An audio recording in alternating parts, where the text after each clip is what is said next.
pleasure and happiness. A lot of people equate the two, but I'm here to tell you that they are completely different. A lot of people think they're exactly the same. In fact, on the internet, you can find definitions that actually conflate and confuse the two. So what are the differences between pleasure and happiness? And I believe there are 7.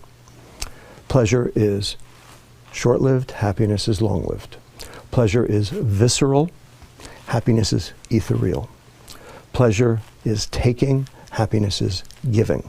Pleasure can be achieved with substances, happiness cannot be achieved with substances. Pleasure is experienced alone, happiness is experienced in social groups.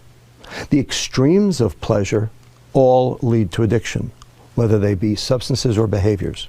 Yet there's no such thing as being addicted to too much happiness.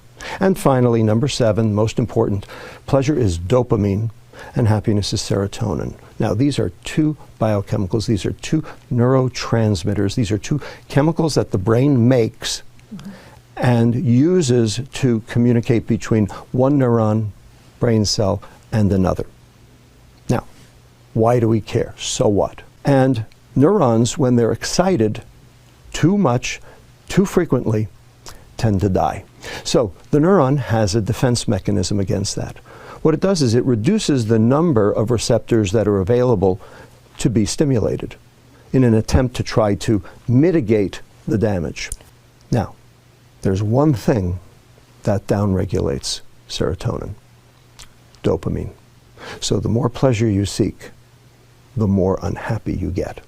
Have very specifically and in a coordinated fashion confused and conflated the term happiness with the term pleasure, so that you can buy happiness, so that they can sell you their junk. It's called the American economy, and it's based on hedonic substances that drive pleasure rather than happiness. And in the process, we have become most decidedly unhappy.